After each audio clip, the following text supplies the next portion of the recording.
It is time for us to catch up again with Mellody on the Move. Today, she sets up her one-stop financial counseling shop in Chicago with some advice for the 15 million Americans looking for work and looking for ways to pay their bills while they do it.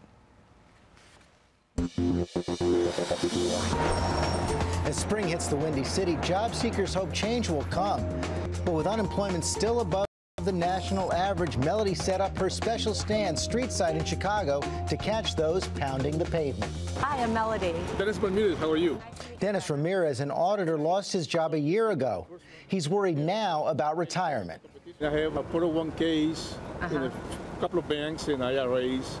Should I consolidate all those accounts? That is a really great question because the average American has 11 jobs in their lifetime. So a lot of people leave their company and they end up with all of these separate IRAs and 401ks. It's very, very important to try to consolidate all of those accounts because as we get older, we forget where they are. Now, how have you been managing to live while you've been unemployed? Well, I got a severance package from my employer and unemployment as well. And then the unemployment has been extended, so that's probably helped you as well. Absolutely. Next up, Carol Catherine. Her husband was out of work for 6 months, and with 2 kids in college and her daughter's wedding coming up, they're struggling to get back on track. What is your priority when you have a 6-month setback?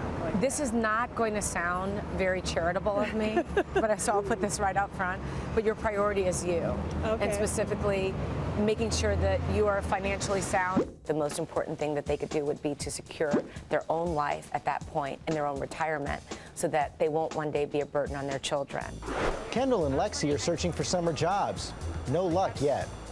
Have you started at all? I've tried. I've put in many applications and nothing seems to work. Well, as you know, the economy has been very bad, so the summer job environment for students is really, really hard. So neighbors, babysitting, things like that. Babysitting I do every once in a while, but most people don't want to give away money right now because of the economy, so it's kind of difficult to find those jobs. Cut them a better rate. So you say, normally I charge you $10 an hour, but if you employ me X number of hours of the week, I can drop that down. Kids are going to have to get really creative at bartering for services, negotiating rates that they normally charge for things like babysitting, whatever they can do. Next up, Edgert Melton, an IT specialist. He's looking into entrepreneurship in case he needs a plan B. What protections do they need to do when it comes to self-funding your own entrepreneurial venture? One of the things about entrepreneurial endeavors is that people tend to be very passionate about them. And as a result of that, they pour lots and lots of money into making them work. And of course, most small businesses don't make it. Many people are looking for a plan B because of this shaky economy, or they've been laid off, so they think, I'll start a business. But if you're going to do that, be very, very careful, because you don't want to spend it all, lose it all, and ultimately have nothing. Well, it's so great to meet you. Pleasure to meet you. And Mellody Hobson joins us now. You know, one of the men you talked with was out of work, concerned about his retirement. Healthcare is such a big concern for people as well. When does it make sense to buy into this government program, the COBRA program, to extend your health care? It always makes sense because one of the things that happens to individuals, they have a health issue and it becomes a real problem, which leads to a lot of long-term debt.